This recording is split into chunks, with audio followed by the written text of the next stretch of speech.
Students, I hope you all are doing well. So today I am here to take up the new chapter in your English grammar, chapter number 11, verbs.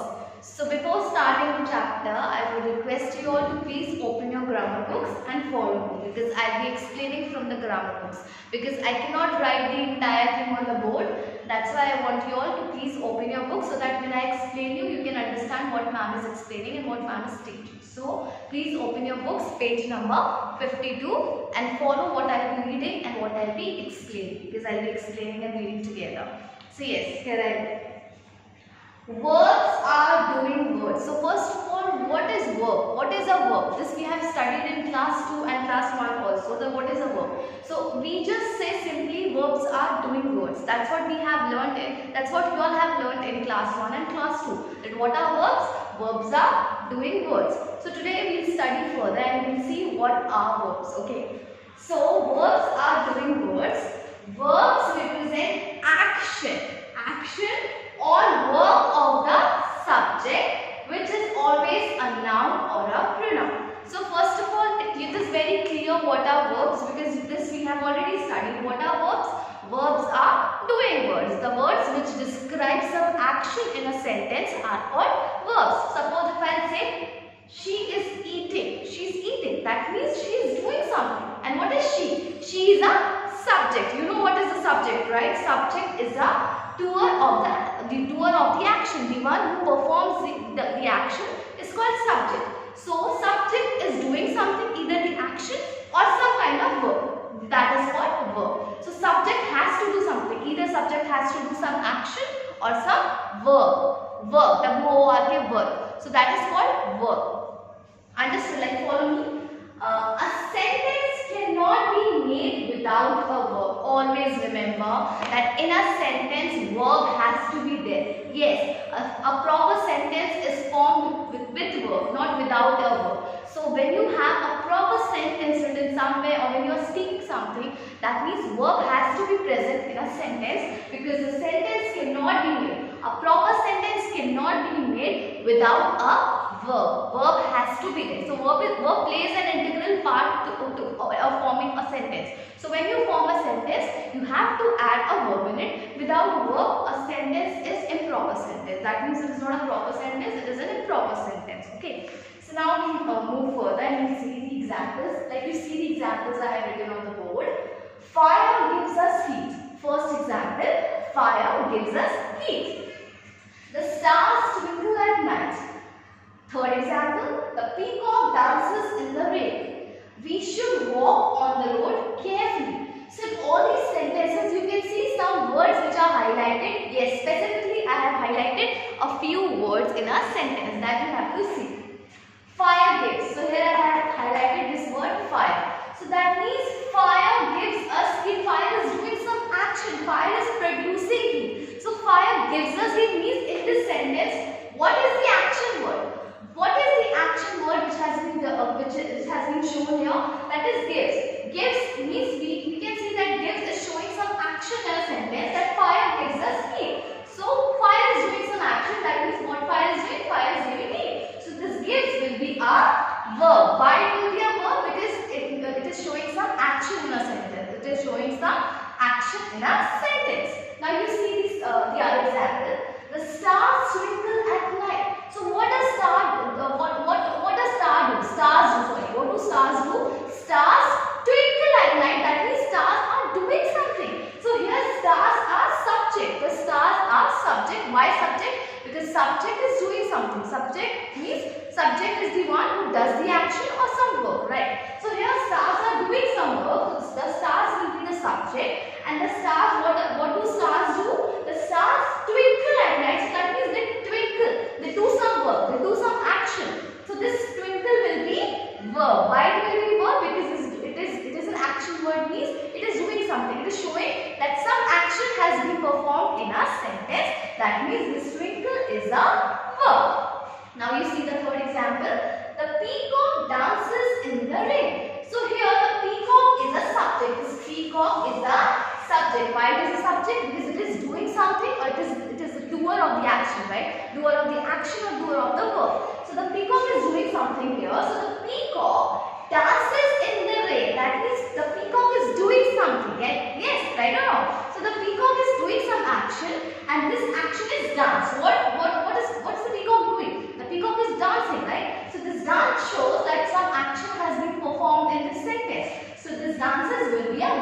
Why it will be a verb? Because it shows that the action has been performed, right?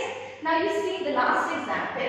We should walk on the road carefully. So we, subject, we should walk. What we should do? We should walk properly. So in this sentence, what action has been performed? What action has been said about or talked about is walk. So we should walk properly, walk on the road carefully. So that means walk is the action.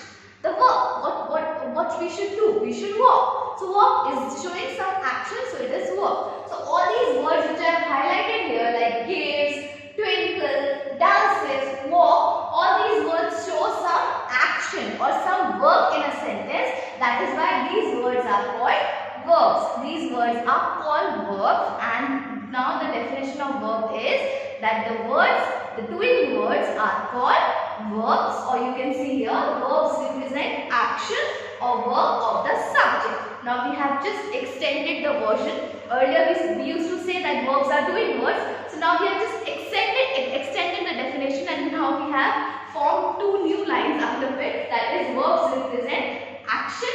First of all, verbs represent action. What does verb do? Verb represents action or verb of the subject. Means whatever the subject will do, that is also called verb. So whatever action has been performed by the subject, that is also called verb, and whatever action has been performed in a sentence, that also is called verb. And you always remember that verb, action or verb of the subject, it is always a noun or a pronoun. You always know that subject is always noun or pronoun, either a noun or a pronoun. So because noun and pronoun only can perform the action, okay, non-living things cannot perform the actions.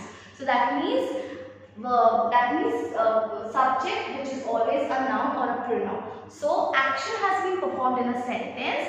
When action has been performed, so it is not required that noun has to be there or pronoun has to be there. So there is no connection there. But when we talk on behalf of subject, so when subject performs the action in a sentence, that subject has to be in a noun or a pronoun form.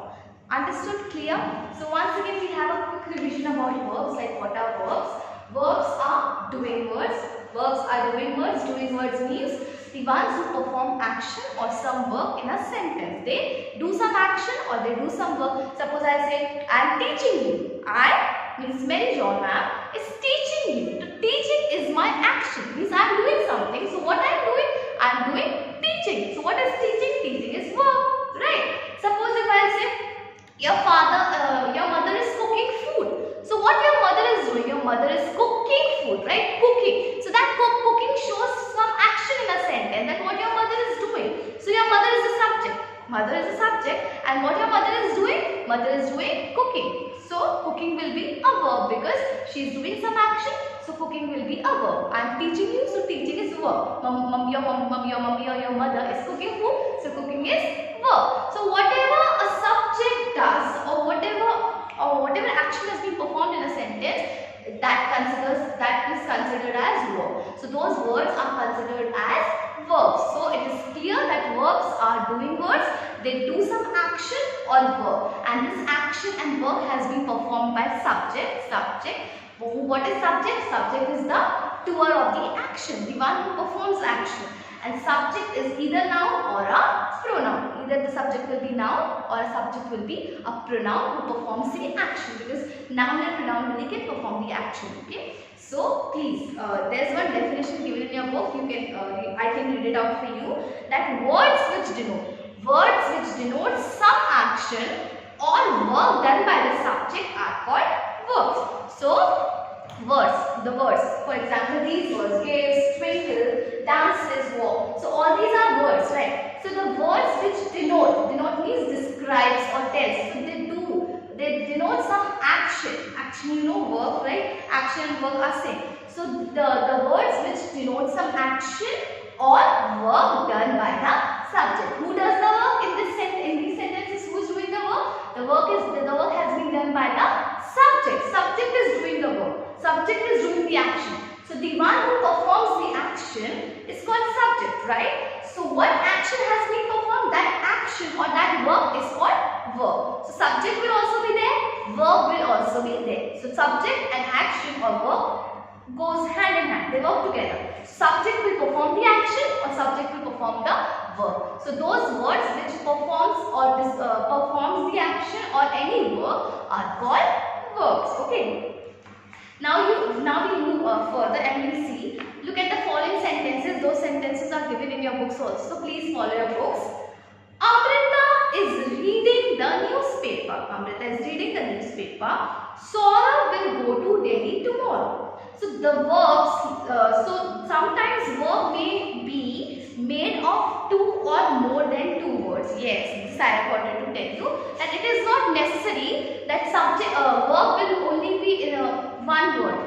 It is not necessary. Verb can be either one word or more than one words. More than one or more than two words in a sentence. So it is not necessary that verb will be single. No, verb cannot be single. Verb can be of two words or more than two words. Like you see in the examples. First example you all see in your books, because I cannot write it on the board because it is already full. So you all can just follow your books. Page number 52. Amrita is reading the newspaper. So is reading. Is also a verb and reading is also a verb, but they are separate. Reading is separate, is separate. But you see two words are together in a sentence. Amrita is reading the newspaper. I am teaching you. So teaching is also there and is also there. So you see two verbs are there together. Understood? So is also a verb and reading is also a verb. So Amrita, you see two words are there together. So it is not necessary that only one verb will be present in a sentence. A sentence can be combined of two verbs also. Now you see the other example. Saurabh will go to Delhi tomorrow. So Saurabh is the one who is doing the action. Saurabh is a noun, right? Will go to Delhi. So will and go. Will and go, two verbs are there, right? So it is not just one verb, but these are two verbs. So sentence has been combined with two verbs. Sentence has been formed with two verbs together. So will, go. Understood? So means Amrita is reading the newspaper. So is and reading together. Saurabh will go to Delhi tomorrow. So will and go together. So in these two sentences, two verbs are there. Is reading and will go. These two are verbs. So it is not necessary that verbs just should be in one word, but it can be in more than one words also. Like more than one word also. Like two words can also be there. Two verbs can also be there in a sentence. So it is not necessary to just form a sentence with one verb. More than two verbs can also be there in a sentence. For example, I just explained to you that is and reading together and will and go, these two are verbs. And just like is, am, are, is, I just told you, she is reading the newspaper. Suppose she, what is she? She is a pronoun. She is. Is also a pronoun. Always remember, is, am, are, was, were. All these are also verbs. They are these all words are also verbs. Is, am, are, was, were. These are also verbs. These are just helping verbs, not main verbs, but they are also called verbs. Because just now I gave you the example that I am teaching you. So am and teaching, two verbs together, right? Mother is cooking food. Your mother is cooking food. So is and cooking together. So two verbs together, right? Is also a verb. Cooking is also a verb. So you see, in a sentence, two verbs are placed together. Is, am, are, will. All these are also helping verbs. So please just remember that verb is not just single in a sentence. Sometimes verbs can be two in number. Two words together. Will, go, will and go together. I will go to Delhi. So will and go, both are verbs. In just one sentence, two verbs are there. I am teaching you, am and teaching. Two verbs together. Mother is cooking food, is and cooking together. Two verbs together in a sentence. So it is not necessary that a sentence should only have one verb, but it can also have two verbs together. Now you will see the other examples which are given on page number 53. Example number 1, he is my friend. And example number 2, she has new books. So in example number 1, he is my friend. So what is? Is a verb. But it is not a main verb, and you can see in this sentence no action has been performed. That means is expresses state or being. Just expresses state or being. It is not necessary that it expresses some verb because no action has been performed in sentence number 1. Example number 1. So is just expresses state or be. And now you see the example number 2, which is given in your book, page number 53. She has new books. So has. What is has? Has is also a verb. But has is not a main verb and no action has been performed. So has expresses, what does has express?